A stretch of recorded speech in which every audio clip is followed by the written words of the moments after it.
आज़ाद कश्मीर के इंतखाब के पहले मरहले के हवाले से आज हम बात कर रहे हैं।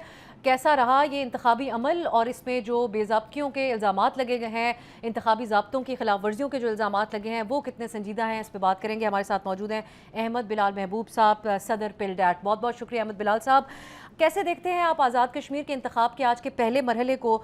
हमने देखा बेअमनी के वाक़यात हैं, पीपल्स पार्टी का एक कारकुन शहीद हुआ जिसका बराह रास्त इल्ज़ाम वो नून लीग के उम्मीदवार पर लगाते हैं। फिर एक बड़ी तादाद में यहाँ पर पुलिस और फौज को तैनात किया गया था।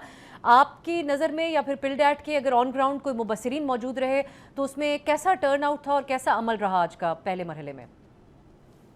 बहुत शुक्रिया। हमारे कोई मुबस्सिरीन ऑन ग्राउंड तो नहीं थे, इसलिए मैं अवेलेबल मालूमात की बुनियाद पे ही गुफ्तगू करूँगा। हकीकत यह है कि पाकिस्तान के अंदर तो नहीं कहना चाहिए, आज़ाद कश्मीर के अंदर दो पॉपुलर फोर्सेस हैं जिन्होंने इंतखाबात का बाइकआउट किया हुआ है। एक पीटीआई है जिन्होंने 2021 जो साबका इलेक्शन थे उसमें सबसे ज़्यादा वोट लिए थे, उन्होंने हुकूमत भी बनाई थी। और एक ये जो कालादम जैक है, इनके अंदर भी काफ़ी लोग शरीक होते रहे हैं, तो मुझे लगता यह है कि उनकी भी फॉलोइंग है। तो इन दोनों ने जब इसे बाइकआउट का ऐलान किया है तो अब जो इतलात आ रही हैं वो ये बता रही हैं कि वोटर टर्नआउट बहुत कम है। अगरचे उसका हतमी तौर पे कुछ कहा नहीं जा सकता जब तक के इलेक्शन कमीशन इसे अनाउंस ना कर दे, लेकिन ये चूँकि आज़ाद कश्मीर में ट्रेडिशनली पाकिस्तान की निस्बत ज़्यादा टर्नआउट होता है। हमारा तो एवरेज वोटर टर्नआउट 45% के करीब है, लेकिन आज़ाद कश्मीर में ये 60% से ऊपर ही रहता है।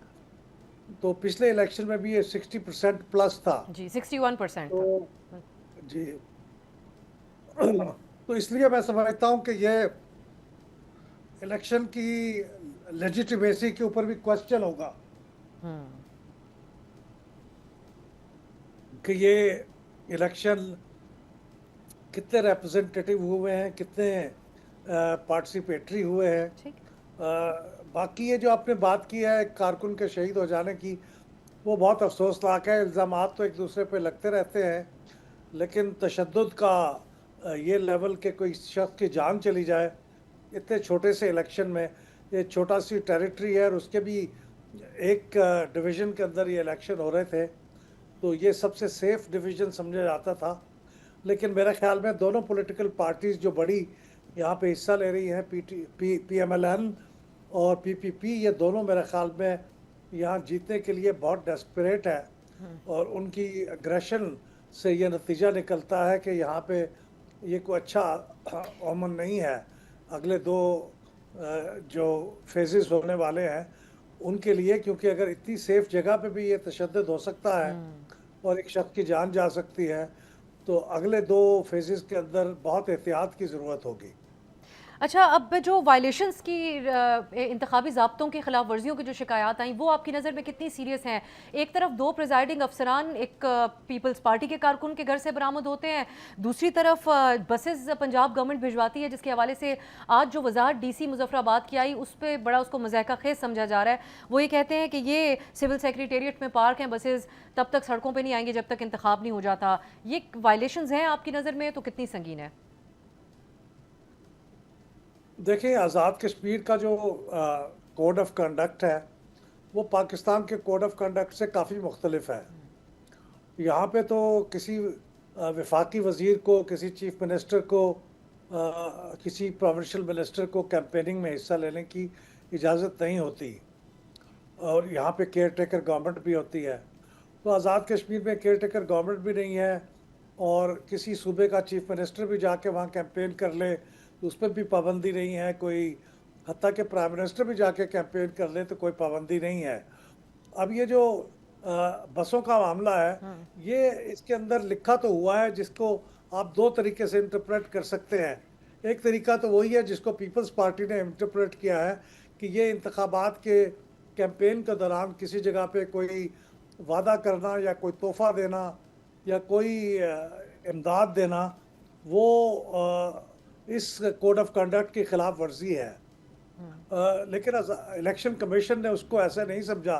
इलेक्शन कमीशन ने तो उसे सिर्फ रोड्स पे आने से मना कर दिया है, वरना अगर ये खिलाफ वर्जी थी तो उनको बाकायदा नोटिस दिया जाना चाहिए था और ये जब्त की जानी चाहिए थी, लेकिन ऐसा नहीं हुआ। तो इसलिए मैं कतईयत के साथ नहीं कह सकता, लेकिन मेरा ख्याल ये है कि उसका जो सेक्शन 42 है वो इस किस्म के इमदाद के वादे करना और इमदाद देने को मना करता है। और वोटर का बिहेवियर भी आप अहमद बिलाल साहब बेहतर अंदाज में जानते हैं। जो मसाइल इस वक्त आज़ाद कश्मीर में चल रहे हैं वो हमें नून लीग और पीपल्स पार्टी से भी हमारी बात हुई, वो तो उसको एड्रेस करने को तैयार नहीं है मुजाहिरीन के मामले को, लेकिन ये बसेस के ज़रिए या सिंध वाले दूसरी तरफ से पीपल्स पार्टी हवाला देती है सिंध के हेल्थ सिस्टम्स का, कोई डेवलपमेंट की बात कर रहा है, कोई बसेस दे रहा है। ये सारी चीज़ें आज जो आज़ाद कश्मीर का वोटर है, बिलखुसूस नौजवान, उनको कायल करने के लिए काफ़ी हैं, दुरुस्त स्ट्रैटेजी है या इसको ज़रा अपग्रेड करने की ज़रूरत है इन दोनों जमातों को?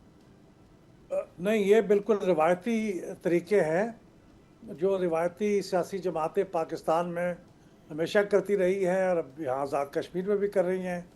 लेकिन मेरा ख्याल है कि ख़ास तौर पे नौजवान और जिसको जेन ज़ी कहते हैं वो वोटर बहुत पुट ऑफ होते हैं इससे, और वो इसीलिए किसी सियासी जमात का साथ खड़े होने के लिए तैयार नहीं है। मेरे ख्याल में पाकिस्तान की और आज़ाद कश्मीर की सियासी जमातों को इसके बारे में बहुत संजीदगी से गौर करना चाहिए। ये जो इस वक्त वहाँ पे एहतजाज का माहौल है वो भी इसलिए है कि वो जो ट्रेडिशनल सियासी जमातें हैं उनके जो मुतालबात हैं वो अगर आप देखें तो वो बहुत ही एंटी एलिटिस्ट मुतालबात हैं। वो ये कहते हैं कि आप इतनी इतनी बड़ी तनख्वाहें क्यों दे रहे हैं, इतनी बड़ी कैबिनेट क्यों बनाई हुई है, आप ये कम करें और अखराजात कम करें। तो ये इसका मतलब ये है कि वो जो लोग उसमें शामिल हैं वो ट्रेडिशनल एक्टिविटीज़ को बिल्कुल दुरुस्त नहीं मानते। तो मेरा ख्याल में इसका फौरी तौर पे इलेक्शन में कोई फ़ायदा हो जाए तो हो जाए, क्योंकि इसमें बुनियादी तौर पे दो ट्रेडिशनल पार्टियां ही एक दूसरे के खिलाफ लड़ रही हैं। लेकिन जैसे ही कभी कोई नई सियासी जमात मैदान में उतरेगी और ख़ास तौर पे नौजवानों की, तो वो बिल्कुल इन पार्टियों को रिजेक्ट करेगी अगर ये अपने आप को नहीं बदलेंगी। अगर ये स्पेस नौजवानों को दी जाए, क्योंकि यहाँ पर तो स्टूडेंट पॉलिटिक्स भी नहीं होती। और जो बात आप कर रहे थे, बिलखुसूस जब हमारे रिवायती सियासतदान मंसूबों का ऐलान इस तरीके से करते हैं कि जैसे अपनी जेब से वो ये एहसान कर रहे हैं आवाम के ऊपर, तो नौजवान खास तौर पर इसको बहुत नापसंद करते हैं और इसका इजहार कर रहे हैं सोशल मीडिया पे। आखिर में अहमद बिलाल साहब, 13 नशिस्तों के ऊपर आज जो इंतखाब हुआ है, आपकी नज़र में इसमें से कितनी डिसाइसिव हैं और मुहाजिर सीटें वो फिर कितनी अहम होंगी अगले मरहले में? ये बहुत टाइट रेस मुझे लगती है, अनलाइक द प्रीवियस इलेक्शन, क्योंकि साबका इलेक्शनों में तो ऐसे होता था कि एक पार्टी या एक कोलिशन वफाक में हुकूमत कर रही होती थी और उसी की ही हुकूमत आज़ाद कश्मीर में बन जाती थी। अब सूरत हाल ये है कि दो पार्टियां हैं जो हकीकत में वफाक में हुकूमत कर रही हैं।